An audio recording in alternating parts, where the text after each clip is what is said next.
The Fifth Victim by Adrian Sinclaire. England, September 2nd, 1945.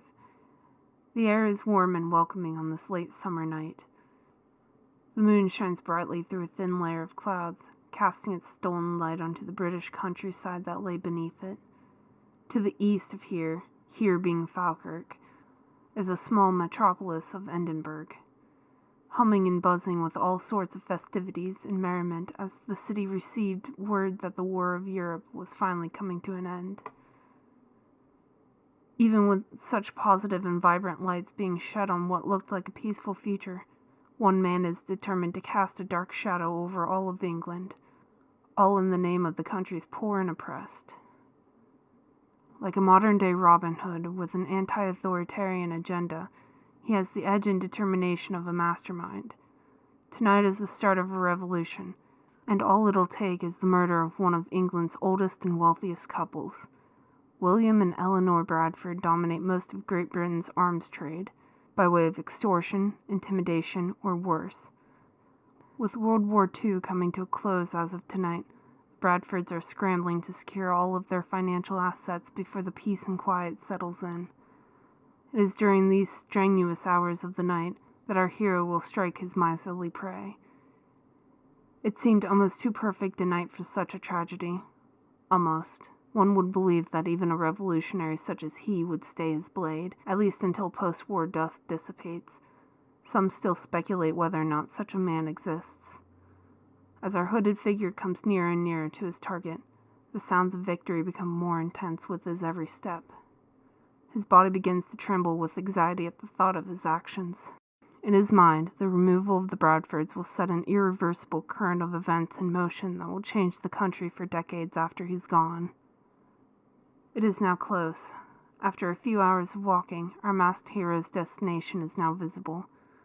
The Bradford estate sits nestled in the surrounding valley and hidden by age-old redwoods, overlooking a vast lake of clear blue. The building itself displays a lavishly decorated exterior, with marble columns, stone walkways, and stained-glass windows that could rival the Vatican. Yet our hero knows that no matter how extravagant and grandiose the home appears to be, the occupants deserve none of it, at least in his mind. "Your reign is near its end," he mutters as he walks. He reaches the edge of the property, using the densely wooded landscape to obscure his entrance. His anticipation of tonight's events nears its climax as he inches towards the house, like a panther stalking its meal. He takes a moment to compose himself, searching his surroundings for a higher vantage point to view his objective and plan accordingly. Our mysterious protagonist climbs a nearby tree with swiftness and ease, as if his body had become a biological orchestra of muscles and bones, all playing in perfect synchrony. Once he found a strong branch to support his weight, he brought out his weapon of choice, a black longbow. Just a few moments ago, our subject was an uncontrollable ball of nerves and anxiety, but now his cold, calculating features have surfaced. There is no mercy in his eyes, like a shark at the scent of blood. With cold, focused disposition taking over him, he set about to prepare for the task at hand. Hanging his bow on a smaller branch just slightly above his head, he opened his tactical bag and retrieved a quiver and rolled piece of parchment. While attaching the piece of paper to his arrow and fixing the arrow to his bow, he breathes a single sigh, steadying himself for the shot. It is now midnight, and the stage is set for the revolution to begin. Tomorrow's sun will rise over a new England.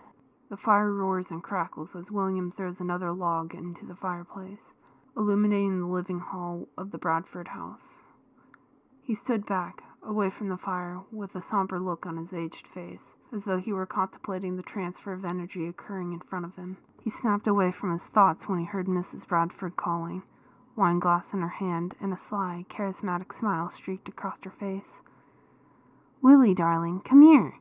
I have some fantastic news." Mr. Bradford's philosophical posture had manifested into a hesitant stride of uncertainty. He loved his wife Eleanor dearly, but he has come within inches of dying on account of several of his wife's plans, as he was sure she was about to offer one to him. He was getting on in years, and has grown weary of this game of warfare.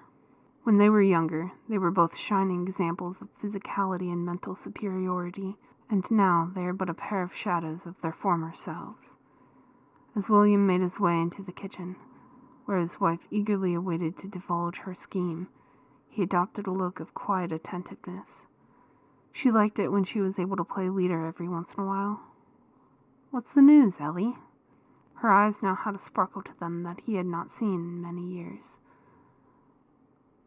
"What if we moved to Spain, Willie? From what I've heard, Francisco Franco is still in power there, which means—" She paused, waiting for a reply, hardly able to contain her excitement. "Which means what, Ellie?" inquires William, feigning stupidity.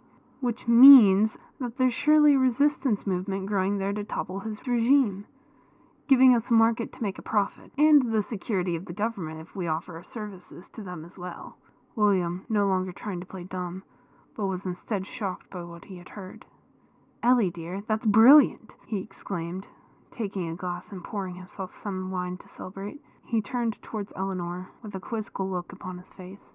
Mrs. Bradford draped a comforting arm across his shoulders. "What's the matter, Willie? Aren't you happy about this?"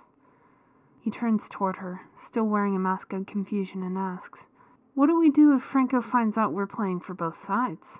We both know that it's a crime to betray the Spanish government, especially if we're aiding their enemies." Eleanor scoffed with an air of confidence.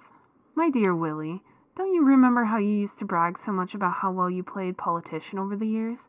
Surely you're capable of doing it again," she teased. Our hooded culprit, still crouched on his redwood perch, watched his victims-to-be as they laughed and embraced one another. He pulled his bowstring until it reached its maximum tension, then let his arrow fly to its target.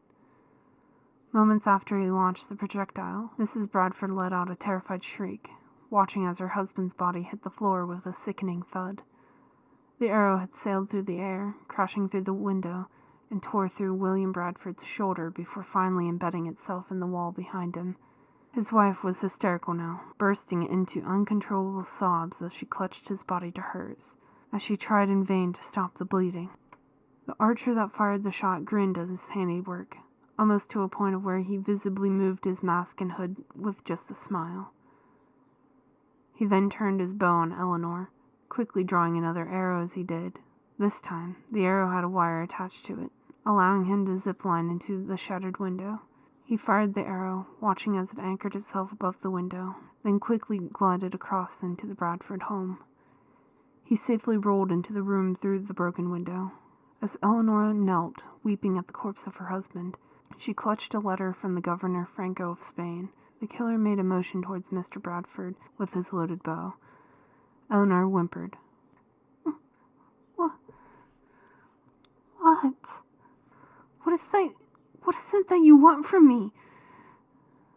The concealed perpetrator grew more agitated at her lack of compliance, making a sound similar to a growl or guttural snarl from behind his mask. He motioned towards the corpse, this time more aggressively. Eleanor began to remove all valuables from her husband and toss them into the culprit's bag at a feverish pace. When she finished, she crawled away, as if to escape from the mysterious convict. He quickly fired a shot at the floor, pinning her to it by her gown, preventing her escape. She looked up at him, into his dull, merciless gray eyes as he pulled back his bowstring, preparing another arrow. In that moment of pure silence, she closed her eyes and muttered, "Don't worry, Willie. Don't worry, Willie. I'll see you again very soon." She choked back a sob as she gazed upon her husband's face for the last time. As she looked back at the murderer, she saw his eyes and couldn't help but whisper, "I'm sorry." Watching as Mrs. Bradford made her peace, the killer released his arrow into the air, watching as it impacted her chest. She let out a raspy cry, then collapsed. The killer stood back, watching as the signs of life left her body. He immediately searched her person for any item of value. As he turned out her pockets, he came upon a folded piece of paper still gripped in her cold fingertips. After he managed to pry the parchment free, the killer read it with great interest. While reading, he discovered the name and the location of his next target, Francisco Franco of Spain. After he finished reading the letter, he He tucked it into his bag and began searching the house. By his logic, someone as financially prestigious as the late Bradford's surely had a vault somewhere on the property. As he exited the living room, he came upon an interesting portrait in the dining hall.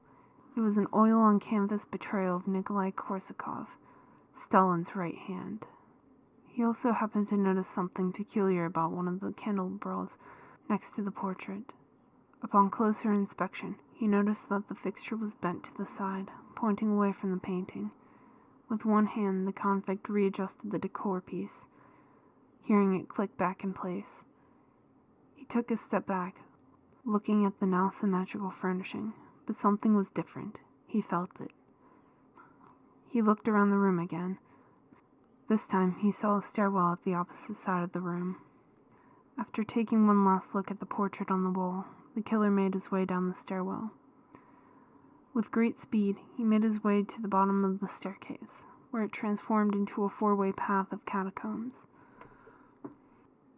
The simple network of passageways had a stench similar to stale bread and aged cognac.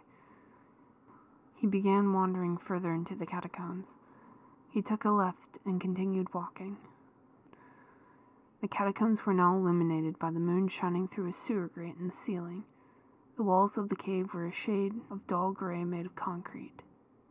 At the end of the narrow passageway, it expanded into a large vault-like room, full of tomes of political commentary. At the center of the room stood a table with folded papers sprawled across it.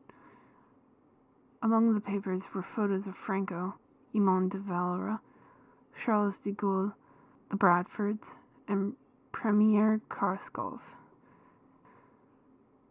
In addition to the photos, there were several documents referencing something called Project Entity. As he dug deeper into the files, our hero heard sirens above him. That's my cue to leave, he thought. He placed the files into his bag and made his way towards the exit. Within a few minutes, the killer returned to the wooded landscape from which he entered. When he had made his trek to the Bradford home, everything was still, but no more as he escaped into the night.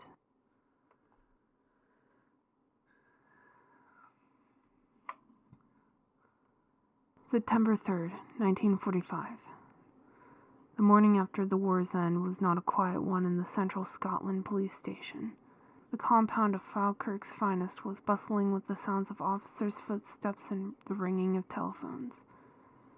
All of this was too familiar to Chief Inspector Edwin Ballard. Decades of solving crimes all over the district, both big and small. Ballard wasn't much for politics, and the war's end didn't give him any comfort, only a sense of uneasiness. Ballard always felt uneasy at times like this, when everyone else seemed to carry on merrily about their daily lives, as if they were blind to some great, dark presence lying in wait. It was with this thought that Superintendent Stork came barging in. "We've got a double homicide and robbery out in Edinburgh. I'm assigning you and Lloyd on the case." Ballard stood up in protest. "Constable Lloyd? He's still green, sir. All he'd do is slow me down or get us killed." Stork slammed his fist against the desk. "If I don't give you a partner, your job as an inspector will become vigilantism." Ballard nodded attentively. "Yes, sir."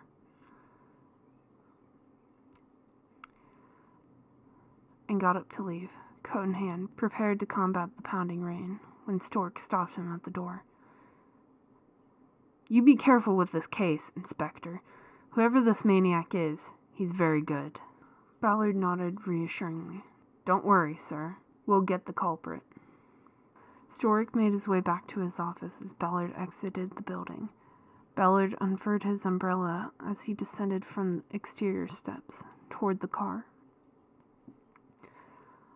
"Lovely weather this morning," Lloyd commented, standing outside the driver's side. Ballard made no effort to humor him, making only an inaudible grumble. He didn't want to work with a rookie like Lloyd. He liked to handle cases alone, and the last thing he wanted to do was babysit. Once Ballard was in the car, Lloyd entered the driver's seat and turned on the ignition. As they pulled out of the station's parking lot, Lloyd made an attempt at conversation. So, is this your first murder and robbery? Ballard looked at him quizzically. Constable, how old do you think I am? He inquired. Lloyd thought for a moment, half on the road and half on the question. Well, according to the department directory, you are 61 years old, you are a decorated veteran of the Great War, and afterwards you devoted your life to serving the citizens of Great Britain, rising through the ranks here in the department. Ballard nodded, genuinely impressed. It appeared that you've done your homework. I just hope your aim is as good as your brain. Ballard scoffed at his morbid remark. They pulled up to the Bradford home, parking near the police perimeter. Ballard couldn't help but notice the gathering crowd near the barricade as he exited the car. All right. There's nothing to see here. Move along and let us do our bloody jobs, he exclaimed, his voice cutting through the noise and commotion like a knife. Ballard strolled into the Bradford manor, surveying his surroundings, scanning the scene before him. Upon entering the home, he took a moment to admire the majesty of the mansion's interior. Its marble columns and smooth, tiled flooring stood as a giant symbol of the Bradford status.